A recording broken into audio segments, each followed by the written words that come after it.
Queequeg, didn't expect you this far out. That for me is it. Set it down. You know, I had a cat once. 15 years. Never brought me anything. Not once. Didn't even pretend to like me most days. Okay, you want a story, right? Let me think of a good one. Yes, I guess you'll like this one. There was a man once who woke up one morning and just walked out of his whole life. Never looked back once.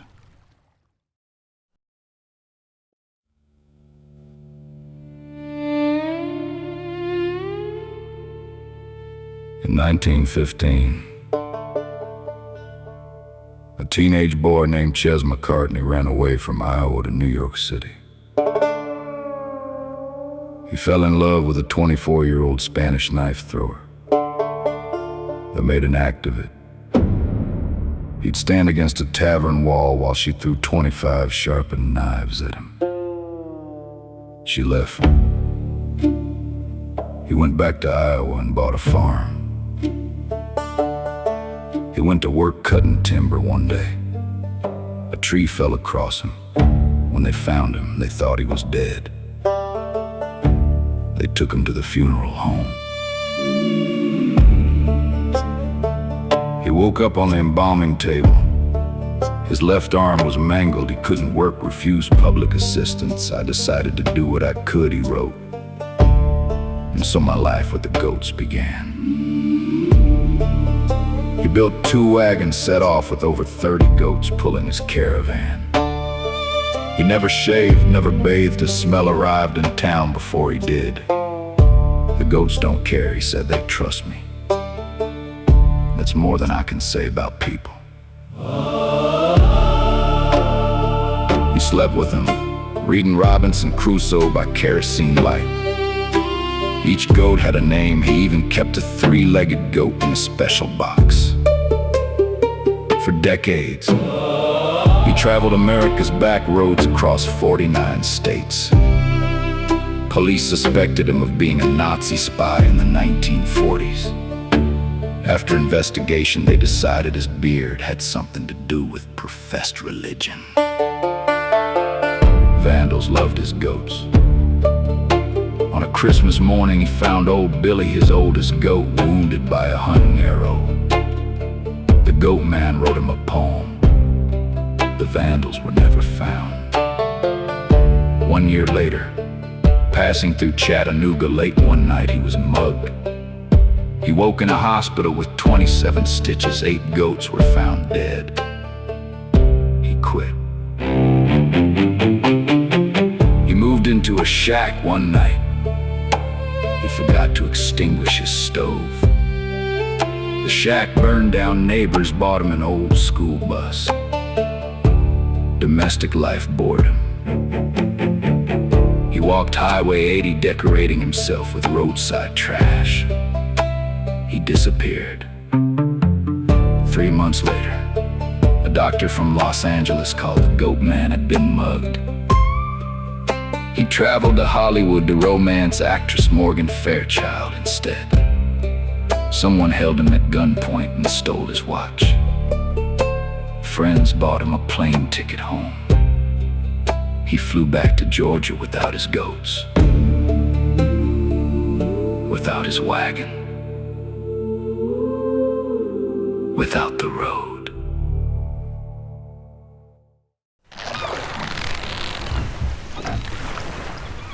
There you are, Queequeg. Right on time. Red tonight. My father used to say something about that. I can never remember exactly how it went anymore. Something about the morning. Where do we go today? A bird you are. Let's go birds then.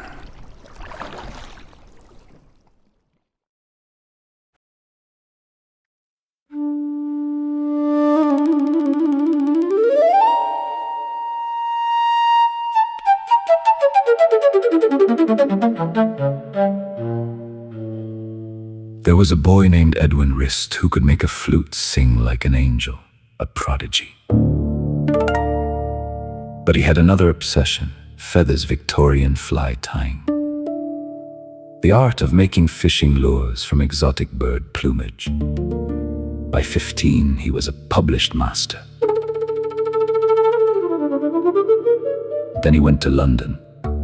The Royal Academy of Music left his feathers behind to chase greatness. But in 2008, money got tight. Edwin wanted back into the fly tying world. Problem was, the feathers he needed didn't exist anymore. Except in one place. The Natural History Museum at Tring drawers filled with specimens collected in the 1800s by Alfred Russel Wallace himself. Birds that science had preserved for over a century, irreplaceable. Edwin visited, told them he was a photographer. They believed him. He walked through those rooms photographing everything. Not just the birds, quetzals, cotingers, birds of paradise.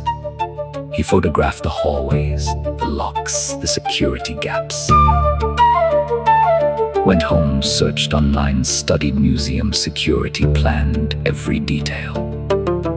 June 23, 2009, Edwin performed at a concert, played beautifully. Then caught a train to Tring wearing dark clothes, brought a glass cutter, a suitcase, latex gloves. He broke in after midnight, walked through the silent museum like he'd rehearsed it. Opened drawer after drawer. Took 99 birds, brilliant males with feathers worth thousands. Filled his suitcase with a century of history. Walked back out into the night. The museum didn't notice for a month. November 2010, they arrested him. He confessed immediately. They recovered satin faux birds, but 125 were gone forever. Already sold, dismantled, their feathers scattered across the black market to collectors who didn't ask questions.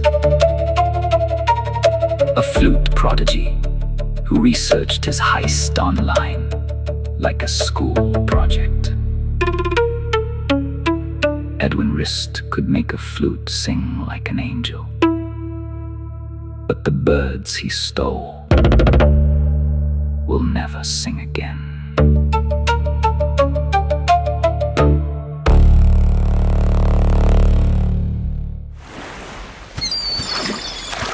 Made it through the wind, so did I, more or less. That was something today. Came up fast. My hands know every kind of weather now, 40 years of it. They know before I do sometimes. This morning they knew. Anyhow, I found a good one for tonight. A bit spooky, but you are a brave guy, aren't you?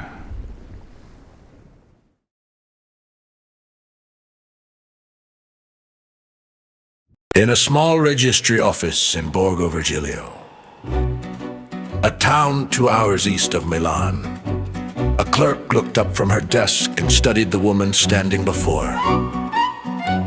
She wore a dark cardigan, a white scarf, and a mid-length skirt. A short brown wig framed her face, heavy with makeup and lipstick. She leaned on a cane. She had come to renew her identity card. Something wasn't right.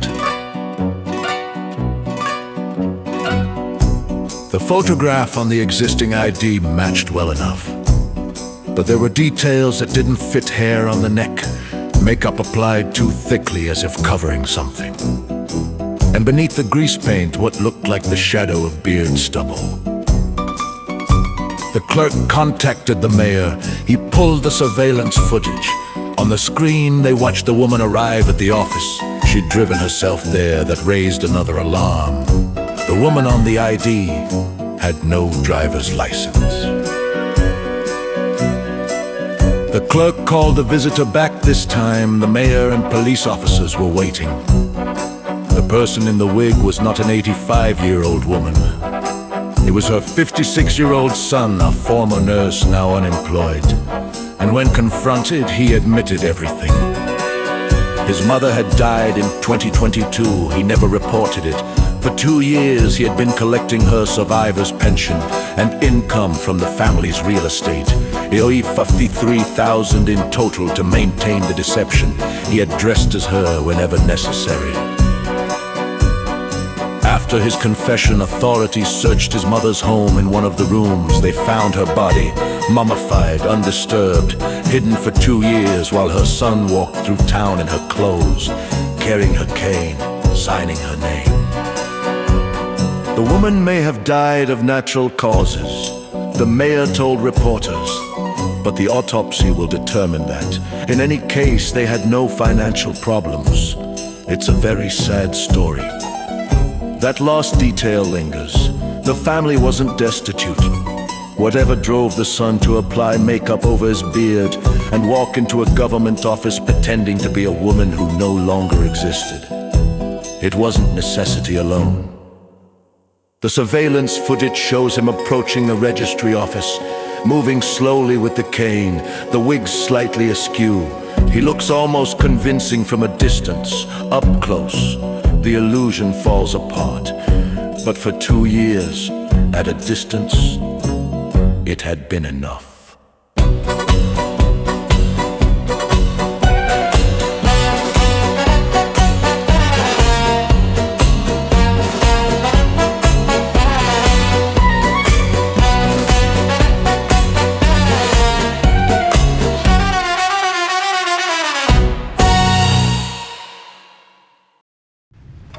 Thank you. I mean that. Out. Light's going fast tonight. Faster than yesterday. I've never made my peace with November. March either, now that I think about it. Is it March? November? Is it going to rain? Oh wait, rain like a flood? Heard of Noah? You are gonna like this one.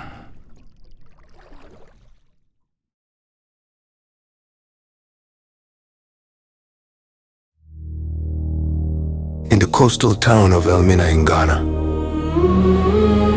10 massive wooden arks stand against the sky. They were built by Ibo Enoch,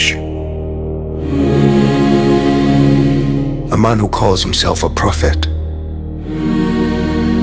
and who convinced thousands of people that the world was about to end. Last August, Enoch posted a YouTube video describing a vision from God. on December 25th, He said the rains would begin.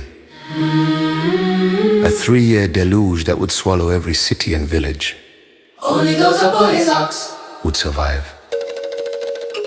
The warning might have been dismissed, except Ghana was already flooding. Heavy rains had turned streets to rivers and collapsed homes. The weather seemed to confirm his prophecy, so they came by the thousands. A man from Liberia left his country and crossed the border.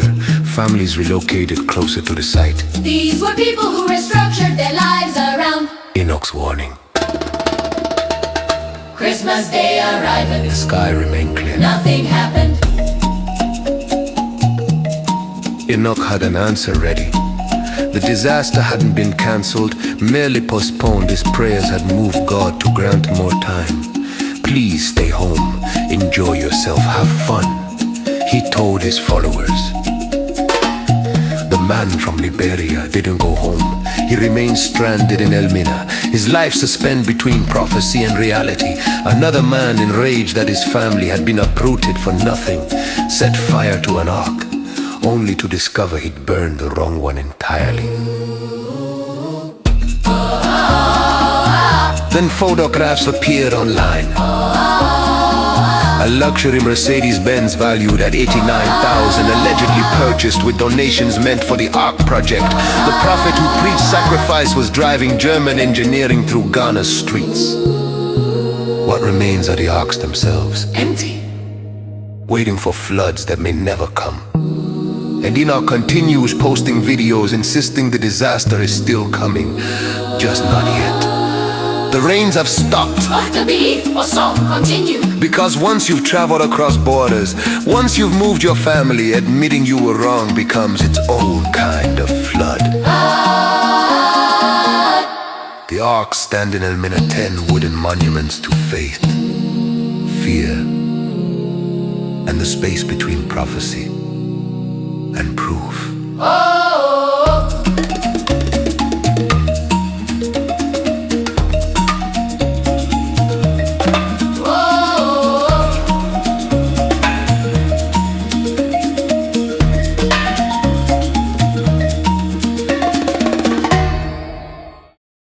Wait, Queequeg, wait, I have another one.